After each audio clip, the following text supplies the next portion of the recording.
नमस्कार, स्वागत छ मेरो युट्युब च्यानलमा हजुरहरूलाई। आज मैले सुजीबाट मिठो मालपुवा बनाउन गइरहेकी छु। यसरी बनाएको मालपुवा खान मिठो हुनुका साथै बनाउन पनि एकदमै सजिलो हुन्छ र जो जुनसुकै बेला पनि बनाएर खान सकिन्छ। अब बनाउन सुरु गरौँ है त। मलाई आवश्यकता पर्ने सुजीको पिठो लिएकी छु। त्यसैगरी यसलाई पानीको आवश्यकता पर्छ। मैले अलिकति पानी लिएर हिट अन गरेर पानी तताउन बसालेँ।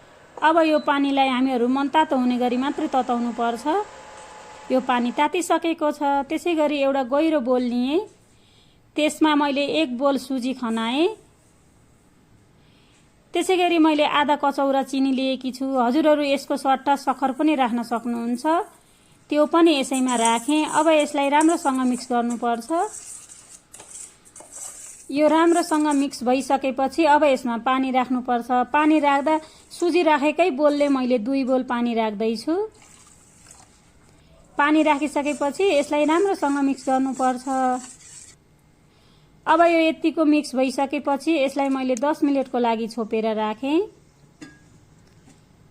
यो 10 मिनेट भइसकेको छ। यसको ढकनी निकाल्ने। अब ल हेर्नु त सुजी कस्तो राम्रोसँग ढाडिएको छ। मालपुवा बनाउनको लागि हामीहरूलाई मैदाको पनि आवश्यकता पर्छ। मैले चाहिँ 1 बोल सुजीको लागि मैले 2 बोल मैदाको पिठो लिएकी छु। अब यो मैदाको पिठोलाई यही सुजीमा राखेर थोरै थोरै गरी मिक्स गर्दै जानुपर्छ।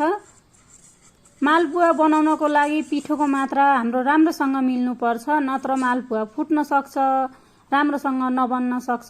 त्यसैले मेजरमेन्ट चाहिँ राम्रोसँग गर्नुपर्छ। अब यसलाई चलाउँदै जानुपर्छ। त्यसैगरी 1 बोल पिठो राखिसकेपछि मैले अर्को बोल पिठो पनि यसैमा राखेर मिक्स गर्दैछु।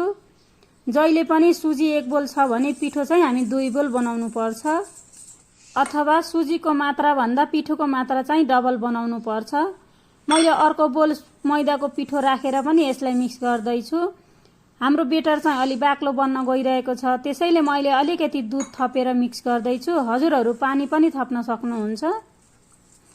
अब यो राखिसकेपछि यसलाई राम्रोसँग मिक्स गर्नुपर्छ।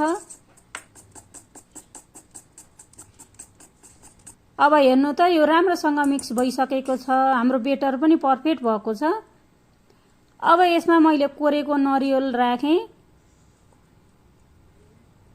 त्यसैगरी ल्वाङ सुकमेलको पाउडर पनि राखेँ। त्यसैगरी 1 चम्ची सुप दाना पनि राखेँ।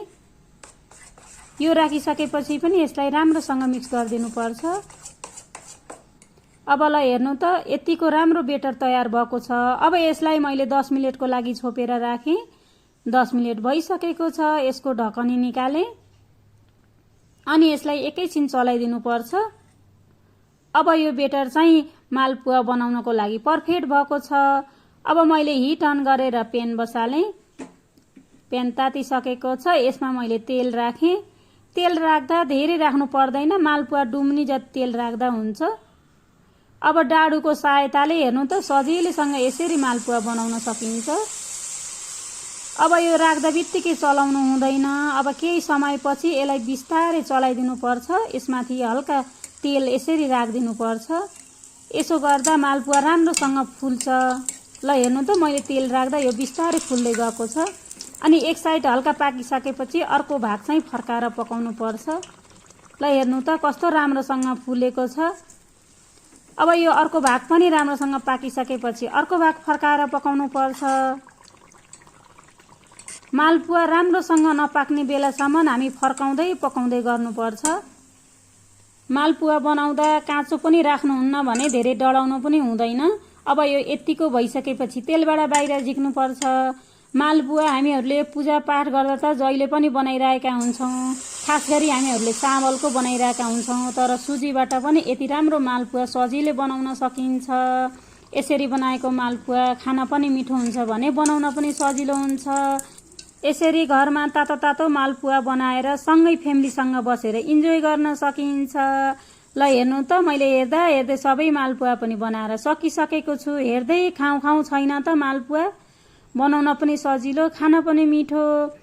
आजको भिडियो कस्तो लाग्यो साथीहरू? सुजीबाट बनाएको मालपुवाको रेसिपी, मैले जानेको रेसिपी हजुरहरूलाई सेयर गरेँ। हजुरहरूले कसरी बनाउनुहुन्छ, कुन कुन ठाउँबाट हेर्दै हुनुहुन्छ, यदि मेरो भिडियो राम्रो लाग्यो भने लाइक, शेयर र सब्स्क्राइब गर्न पनि नबिर्सिनुहोला।